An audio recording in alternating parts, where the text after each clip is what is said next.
Hello everybody and welcome back to another Figurehead Reviews video, and today we are taking a look at the DC Multiverse Batman from the Lex Luthor Collect and Connect series. And of course this is very much recognizably as the Gotham by Gaslight Batman, even though it does just say Batman there. At the top we do have the Lex Luthor name, and then we get that little DC embossing there. You get some very cool artwork there of Batman, same on both sides. And then on the back, we get that artwork one more time, all the other figures in the wave needed to build the Lex Luthor Collect and Connect figure. And then at the top, we do have the read-up.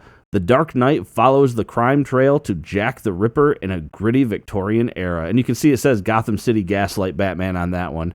There is the UPC code, so you can check with your local retailer to see if they have this in stock.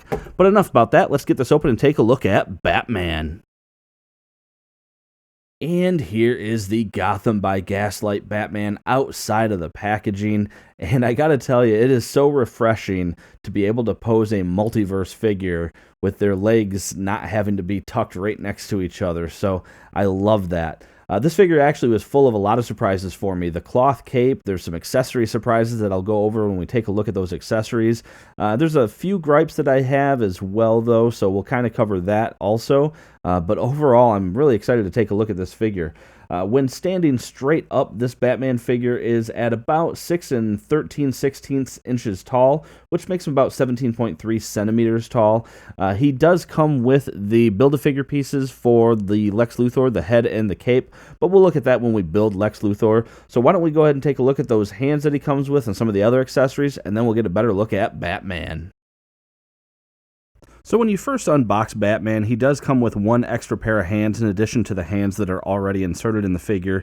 And as I was looking at him, so we have a pair of, or not a pair, just a single gripping hand that I'm not sure what it's meant to grip because it doesn't come with anything that would really fit. You get these two gesture or open gesture hands, which actually I really like these, and this will probably be my default for the right hand. And then you have this fist that was inserted. And as I look, I was like, well, what is the point of that? And my first thought, and I feel bad for thinking it, but my first thought with Mattel is that it must be some remnant of a figure that had something ported in there and that they just didn't pack a regular fisted hand in there. But to my surprise, and I'll show you here once I get this other hand plugged in, just to show you how they do plug in there, pretty basic, not unlike a Marvel Legends hand there. There we go. And I will actually point out before I get to this, it's really loose in that peg. So it's fine in there, but it's just really loose. But you'll notice right there on his belt, I saw these, and as I looked at them, I said, wait a minute, could it be? And yes, each one of these can come out, and he has all these little extra knives inside his belt that all fit in, and then they each have a square little handle, and that square little handle fits right in there, so it looks like he is holding that little knife, and each one of them will fit in there without any issue that I've had anyway, not yet. And I just thought that was so cool. It wasn't called out in any of the box art or anything like that, but when I just happened to notice that, they looked like they didn't belong in there. And it turned out I was right. So, and they're just varying sizes. So you get a couple of long ones and then a couple of short ones. But I just thought that was really cool. So, but yeah, let's go ahead and get a look at Batman. And getting up close here, we can see a really cool design there. Very much what I would expect with this. So you don't have the black eyes that you would have, or the white eyes even, with a normal Batman figure. You can see that this is definitely a man wearing a mask with his eyes showing through with the flesh tone there. And you can even see the stitching there on the front, which is very cool. Ears look fine. You get that high collar representative of that era, and you even looks like you have stitching there in the shoulder pads. And I love, again, that bat logo with the stitching. So they did a great job of making this look like a costume of, I think it was the Victorian era that it takes place in. So it's just very good looking. And you can see like the sculpted fabric wrinkles and stuff like that in the arms and the torso. So I really like that. You get this faux leather, pleather material on the backside, which is awesome. I think that is really cool. You don't actually have to worry about any kind of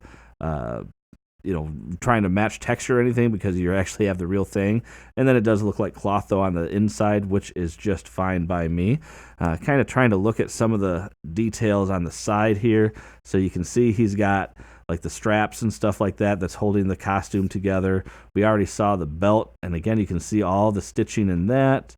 And then looking down at the legs, we get that flashing again, which is a bummer. But again, we can see some sculpted fabric wrinkles, and then there's the seam. I mean, how silly is that? You have flashing on the front and then a sculpted seam on the side. Like, that seems just silly to me, but whatever. You do have a boot there that goes all the way up, and you can see that it's doesn't hinder the knee articulation at all. And again, you can see some real good sculpted wrinkles and things like that in the boot and the shoes. So really good looking figure, in my opinion. Actually, it's a lot better looking than I thought it would be, and I was pleasantly surprised the more and more I messed with it. Looking at his articulation, you have a head that can't really look side to side because it hits that collar and will just kind of snap back. He does look down a little bit though, but he doesn't really look up very much, so yeah, that's a little bit of a bummer. The arms can't really come up too far without getting pushed back down by those shoulder pads, but that's not awful. You're not going to be able to do a full rotation because of that, so you can come up, but you can see you're going to be hindered by that. He does have a bicep swivel, single jointed elbows with no type of rotation in the elbows. He does have the rotation and hinge though on the hands. He does have an ab crunch that can look down a little ways, can look back a little ways, waist rotation, legs that can come apart all the way. He can do the splits completely. He can kick forward about that far, backwards not at all, upper thigh cut, double jointed knees, and then he does have a hinge and ankle pivot.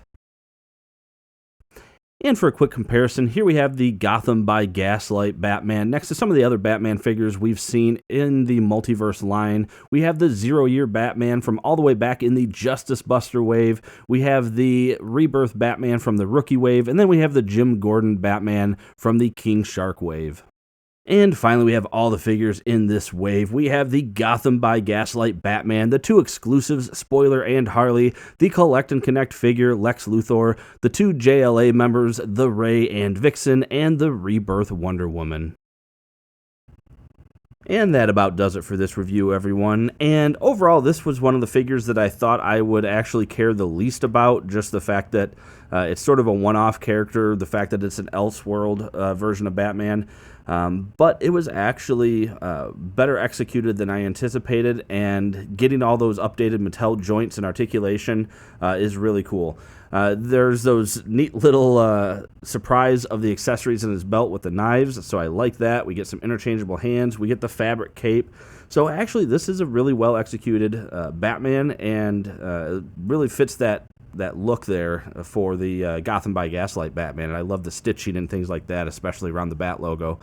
And like I've said with almost every other figure in this wave, I think Mattel was really starting to get onto something with some of these figures. I feel like we would have ended up getting some more Elseworld versions of some figures.